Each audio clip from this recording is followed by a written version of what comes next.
بسم اللہ الرحمن الرحیم۔ حضرت نظام الدین اولیاء رحمۃ اللہ علیہ مولانا بدر الدین اسحاق کے حوالے سے فرماتے ہیں کہ اجودن کے قریب ایک ملا رہتے تھے جنہیں اپنے علم ظاہری پر بڑا ناز تھا۔ درویشیوں کو ہمیشہ بے علم سمجھ کر حقارت کی نظر سے دیکھتے۔ ایک دن ملا صاحب حضرت بابا فرید رحمۃ اللہ علیہ کی خدمت میں حاضر ہوئے۔ اس وقت مجلس روحانی میں بہت سے لوگ موجود تھے۔ ملا صاحب نے بیٹھتے ہی اپنی علمیت اور ہمادانی کے قصے شروع کر دیے۔ حضرت بابا فرید رحمۃ اللہ علیہ نہایت دل جمی اور دلچسپی کے ساتھ ملا صاحب کی باتیں سنتے رہے۔ اہل مجلس کو ان کا یہ انداز بہت گراں گزر رہا تھا، مگر حضرت شیخ کے احترام میں سب لوگ بھی خاموش بیٹھے رہے۔ ملا صاحب کی طرف سے نمائش ذات کا یہ سلسلہ بہت دیر تک جاری رہا۔ پھر چند لمحوں کے لیے ملا صاحب خاموش ہوئے تو حضرت بابا فرید رحمۃ اللہ علیہ نے ان سے پوچھا کہ مولانا یہ تو بتائیے کہ اسلام کے کتنے رکن ہیں؟ ملا صاحب نے عجیب سی نظروں سے بابا صاحب کی طرف دیکھا اور کہا کہ یہ بھی کوئی سوال ہے؟ اس کا جواب تو معمولی علم رکھنے والا مسلمان بھی جانتا ہے۔ شیخ صاحب کوئی عالمانہ سوال پوچھئے۔ مولانا مجھے تو صرف اسلام کے رکن بتائیے۔ حضرت بابا فرید رحمۃ اللہ علیہ نے اپنا سوال دہرایا۔ اسلام کے 5 رکن ہیں۔ ملا صاحب کے چہرے سے ناگواری کا رنگ نمایاں ہوا، جیسے وہ جبراً اس سوال کا جواب دے رہے ہوں۔ ایک کلمہ، دوسرا نماز، تیسرا روزہ، چوتھا زکوٰۃ اور 5واں حج۔ مگر میں نے تو 6 رکن کے بارے میں بھی سنا ہے۔ حضرت بابا فرید رحمۃ اللہ علیہ نے فرمایا، 6 رکن کوئی نہیں ہے۔ یکا ملا صاحب بھڑک اٹھے۔ آپ نے جو کچھ بھی سنا ہے وہ غلط ہے، ایسا ہرگز نہیں ہے۔ حضرت بابا فرید رحمۃ اللہ علیہ نے نہایت تحمل کے ساتھ فرمایا کہ میں نے معتبر اہل علم سے سنا ہے کہ اسلام کا 6 رکن روٹی ہے۔ یہ سن کر مولانا کھڑے ہو گئے اور نہایت تند و تیز لہجے میں حضرت بابا فرید رحمۃ اللہ علیہ کو مخاطب کر کے کہا کہ اللہ تعالیٰ فرماتا ہے، جس کا ترجمہ یہ ہے کہ نصیحت کرنے کے بعد ظالم قوم کے پاس نہ بیٹھو، اس لیے میں یہاں سے جانے لگا ہوں۔ حضرت بابا فرید رحمۃ اللہ علیہ بھی کھڑے ہو گئے اور بڑی محبت سے ملا صاحب کا ہاتھ پکڑ لیا۔ مولانا اختلاف اپنی جگہ، مگر آپ اس طرح ناراض ہو کر نہ جائیں۔ حضرت بابا فرید رحمۃ اللہ علیہ کچھ دیر تک ملا صاحب کو منانے کی کوشش کرتے رہے، مگر وہ درویشیوں کو ان کی جہالت کا طعنہ دے کر برا کہتے رہے، یہاں تک کہ ملا صاحب نے اپنا ہاتھ چھڑا لیا اور غیظ و غضب کا مظاہرہ کرتے ہوئے خانقاہ سے چلے گئے۔ ملا صاحب کے جانے کے بعد مریدوں اور خدمتگاروں نے ان کی نازیبا طرز عمل کی شکایت کی تو حضرت بابا فرید نے فرمایا کہ مہمان جیسا بھی ہو مہمان ہی ہوتا ہے، درویش پر مہمانوں کی تواضع فرض ہوتی ہے، سو ہم نے بھی مولانا کی تواضع کی۔ اب یہ الگ بات ہے کہ ملا صاحب نے ہماری تواضع قبول نہیں کی۔ خیر، اللہ ان کا بھلا کرے۔ ملا صاحب حضرت بابا فرید رحمۃ اللہ علیہ کی خانقاہ سے اٹھ کر چلے گئے تو پھر واپس نہیں آئے۔ کئی ماہ بعد انہوں نے حج کے سفر کا ارادہ کیا اور پوری تیاری کے ساتھ بیت اللہ کی زیارت کے لیے ہندوستان سے روانہ ہوئے۔ پھر مکہ معظمہ پہنچ کر حج کی سعادت سے مشرف ہوئے اور 7 سال تک وہیں قیام کیا۔ اس کے بعد وطن واپسی کے خیال سے جہاز میں سوار ہوئے۔ موسم صاف تھا اور خوشگوار بھی تھا۔ جہاز بڑی سبک رفتاری کے ساتھ سمندر کی سطح پر چلا جاتا تھا کہ اچانک سخت طوفان آیا اور پورا جہاز تباہ ہو گیا۔ ملا صاحب ایک تختے پر بیٹھے ہوئے کنارے تک پہنچے، پھر پانی سے نکل کر خشکی میں آئے۔ عجیب ویرانی کا عالم تھا۔ ملا صاحب جہاں اترے تھے وہاں خشک پہاڑوں کا ایک سلسلہ دور تک چلا جاتا تھا اور نہ پانی کا کوئی چشمہ۔ ملا صاحب 3 دن بھوک اور پیاس کی حالت میں پہاڑ کے غار میں بیٹھے رہے، اچھے دنوں کو یاد کر کے روتے رہے، پھر دعا کے لیے ہاتھ اٹھا دیے، میرے پالنے والے میں کس عذاب میں پھنس گیا ہوں، مجھے اس آفت سے نجات دے۔ 3 دن بعد ایک شخص یک وہاں آیا جس کے سر پر ایک خوان تھا۔ اس نے آواز لگائی کہ میں روٹی فروخت کرتا ہوں، یہاں کوئی ضرورت مند ہے۔ آدم ذات کی آواز سن کر ملا صاحب کی جان میں جان آئی۔ 3 دن کے فاقوں نے ملا صاحب کو بہت کمزور کر دیا تھا، پھر بھی انہوں نے اپنے جسم و جان کی تمام طاقتیں سمیٹ کر اس اجنبی شخص کو پکارا، بھائی میری طرف آؤ، آج اس دنیا میں مجھ سے زیادہ ضرورت مند انسان کوئی دوسرا نہیں۔ روٹیاں فروخت کرنے والا غار میں داخل ہو گیا اور ملا صاحب سے مخاطب ہوا کہ آپ کو کتنی روٹیاں چاہیے۔ ملا صاحب نے بڑی حریصانہ نظروں سے اس شخص کی طرف دیکھا اور نہایت عاجزانہ لہجے میں کہنے لگا کہ بھائی میں ہندوستان کا بہت بڑا عالم ہوں، میں نے 7 حج کیے ہیں مگر اچانک مجھ پر یہ مصیبت نازل ہو گئی ہے کہ میرا جہاز تباہ ہو گیا۔ میں 3 دن سے بھوکا اور پیاسا ہوں۔ میرے پاس روٹی بھی ہے اور پانی بھی، اس شخص نے کہا، مگر میرے پاس ایک پیسہ بھی نہیں ہے۔ اپنی مجبوریوں کا احساس کر کے ملا کی آنکھوں میں آنسو آ گئے۔ آپ کی مجبوری یہ ہے کہ روٹی خریدنے کے لیے پیسے نہیں، اور میری مجبوری یہ ہے کہ میں ایک دکاندار ہوں، قرض کا کاروبار نہیں کرتا۔ اس شخص نے کسی رعایت کے بغیر صاف صاف ملا سے کہہ دیا۔ ملا صاحب چند لمحوں تک تو کچھ سوچتے رہے مگر اجنبی دکاندار سے بولے، کیا تم مسلمان ہو؟ الحمدللہ، دکاندار نے جواب دیا، میں صحیح العقیدہ مسلمان ہوں۔ ملا صاحب نے فوراً بھوکوں کو کھانا کھلانے کی فضیلت پر واز شروع کر دیا۔ دکاندار کچھ دیر تک ملا صاحب کی تقریر سنتا رہا، پھر بڑی صاف گوئی سے کہنے لگا کہ میں بھوکوں کو کھانا کھلانے کے ثواب سے واقف ہوں، مگر فی الحال آپ کو قیمت کے بغیر غذا اور پانی نہیں دے سکتا۔ یہ کہہ کر دکاندار جانے لگا۔ ملا صاحب نے چیخ کر کہا، تو بڑا ہی بے رحم مسلمان ہے، ایک بے یارو مددگار انسان کی مجبوریوں کا مذاق اڑا رہا ہے۔ یہ سن کر دکاندار پلٹ آیا اور ملا صاحب کے طنز کا جواب دیتے ہوئے کہنے لگا کہ اگر میں اسی طرح ضرورت مند لوگوں پر رحم کھاؤں تو چند روز میں میرا کاروبار تو ختم ہو جائے گا اور پھر میں خود لوگوں سے رحم کی بھیک مانگنے لگوں گا۔ ملا صاحب نئے انداز سے اس کی خوشامد کرنے لگے۔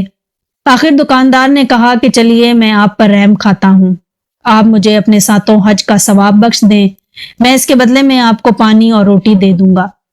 اب ملا صاحب نے سوچا کہ زبانی طور پر کہہ دینے سے ثواب ختم نہیں ہوتا، میرے 7 حج برقرار رہیں گے اور مجھے بھوک اور پیاس سے بھی نجات مل جائے گی۔ یہ سوچ کر ملا صاحب نے دکاندار سے کہا کہ میں نے تجھے اپنے 7 حجوں کا ثواب دے دیا۔ یہ سن کر دکاندار نے ملا صاحب کے سامنے وہ کھانے والا برتن رکھ دیا۔ ملا صاحب نے جی بھر کے کھانا کھایا اور سیر ہو کر پانی پیا۔ پھر جب ہوش و حواس بحال ہوئے تو انہوں نے دکاندار سے پوچھا کہ تم کہاں رہتے ہو اور کیا یہاں کوئی آبادی بھی ہے؟ میں صرف روٹی فروخت کرتا ہوں، اس سے زیادہ کچھ نہیں جانتا، کہہ کر دکاندار نے خالی برتن اٹھائے اور غار سے نکل گیا۔ ملا صاحب اس کے تعاقب میں بھاگ گئے تاکہ کسی آبادی تک پہنچ سکیں، مگر ان کی یہ کوشش رائے گاہ گئی۔ دکاندار پہاڑوں کو بیچوں بیچ کہیں غائب ہو گیا۔ ملا صاحب کچھ دیر تک اسے ڈھونڈتے رہے اور پھر اس خیال سے غار میں واپس آ گئے کہ کہیں راستہ نہ بھول جائے اور اس اجنبی علاقے میں کوئی نئی آفت نہ نازل ہو جائے۔ ملا صاحب ایک امید مرحوم پر اجنبی کا انتظار کرنے لگے مگر 3 دن تک وہ نہیں آیا۔ بھوک اور پیاس کی شدت سے ایک بار پھر ملا صاحب کی حالت غیر ہو گئی۔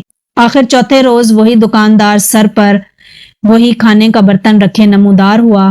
ملا صاحب کسی بھکاری کی مانند تھے، اس کے سامنے گڑ گڑانے لگے، آپ تو آج بھی تہ دست اور تہ دامن ہیں۔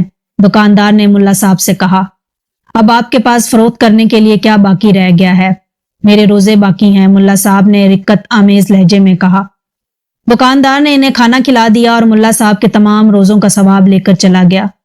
3 دن بعد جب ملا صاحب بھوک اور پیاس کی شدت سے چیخنے لگے تو وہ دکاندار سر پر کھانے کا برتن رکھے پھر غار میں داخل ہوا اور ملا صاحب کی زکوٰۃ کا ثواب لے کر بھی چلا گیا۔ ملا صاحب پھر بھوک اور پیاس کا شکار ہو گئے۔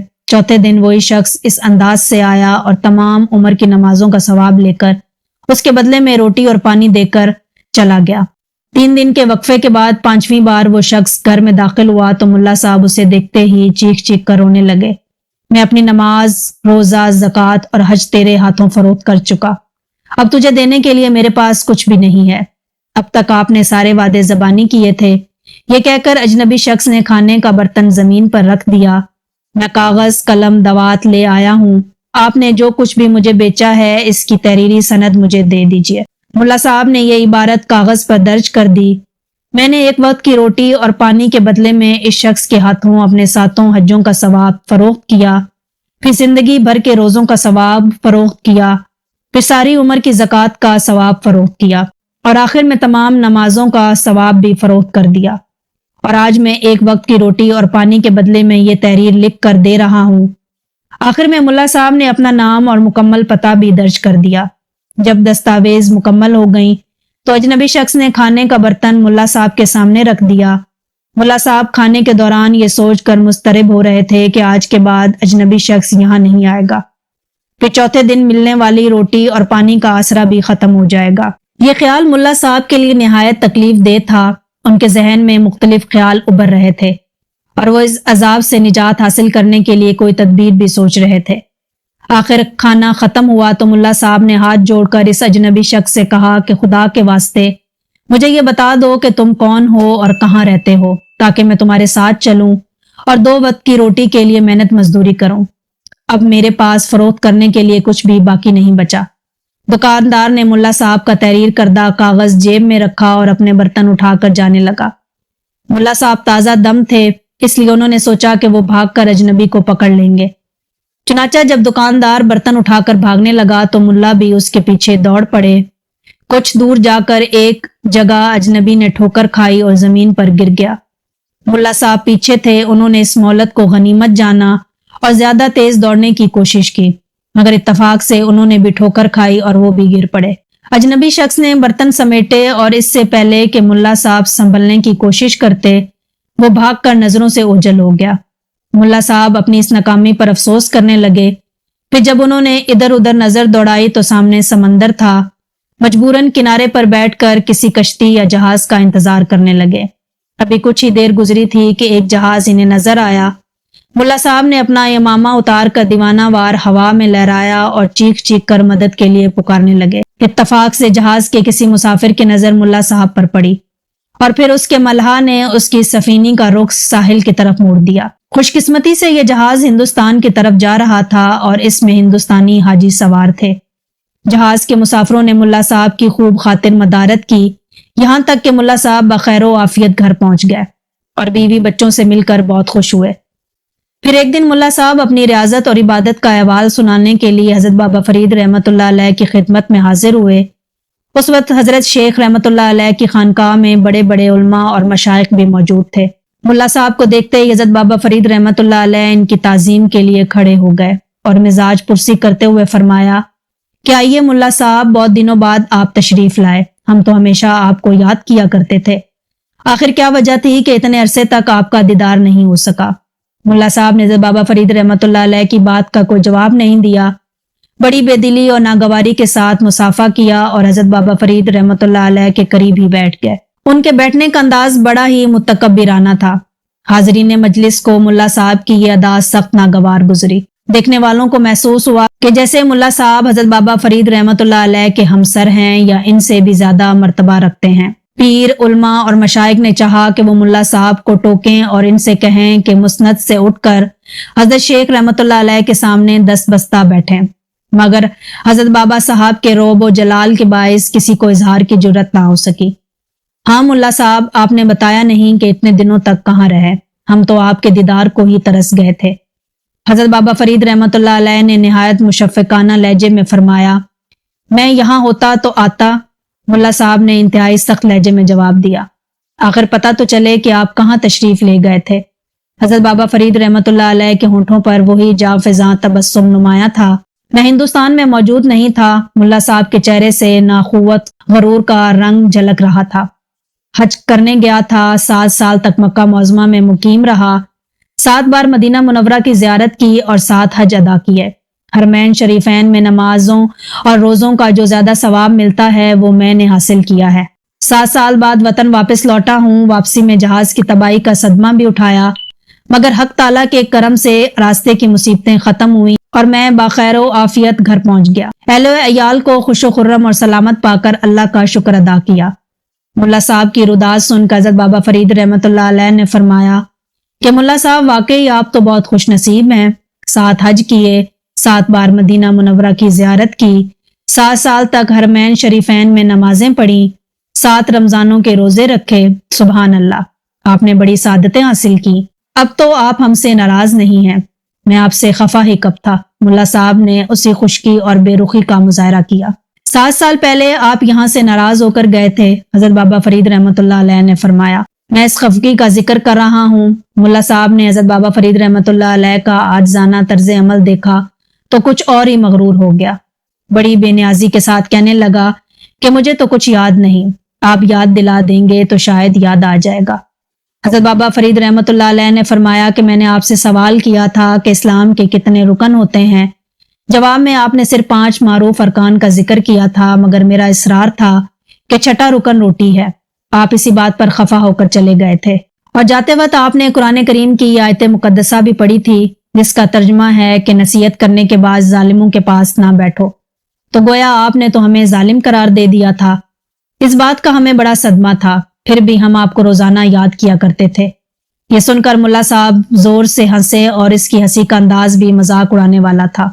ہاں، مجھے یاد آیا، اب میں یہی کہتا ہوں کہ درویش لوگ اپنی کم علمی کے سبب ایسی باتیں کہہ جاتے ہیں جو شریعت کے خلاف ہوتی ہیں۔ اسلام میں کوئی چھٹا رکن نہیں ہے۔ مولانا صاحب، اگرچہ میں بے علم یا کم علم ہوں، مگر میں نے یہ بات کسی کتاب میں لکھی ہوئی دیکھی ہے۔ حضرت امام فرید رحمت اللہ علیہ نے حاضرین مجلس سے کہا کہ میں کچھ دیر کے لیے تنہائی چاہتا ہوں۔ خلوت ہوتے ہوئے حضرت بابا فرید رحمت اللہ علیہ نے ایک کتاب ملا صاحب کے حوالے کر دی اور کہا کہ اسے ملاحظہ فرمائیے۔ ملا صاحب کی پیشانی پر بل نمایاں تھے۔ انہوں نے حضرت بابا فرید رحمت اللہ علیہ کے ہاتھ سے کتاب لے کر ورق گردانی شروع کر دی، پھر انتہائی ناگوار لہجے میں بولے کہ یہ کیا مذاق ہے؟ آپ نے مجھے کتاب دی ہے، یہ سادہ اور آگ کا دفتر، اس میں کوئی تحریر تو کجا کسی حرف کا بھی کوئی نشان نہیں ہے۔ مولانا آگے دیکھیے، حضرت بابا فرید رحمت اللہ علیہ نے فرمایا۔ ملا صاحب کتاب کی ورق گردانی کرتے رہے۔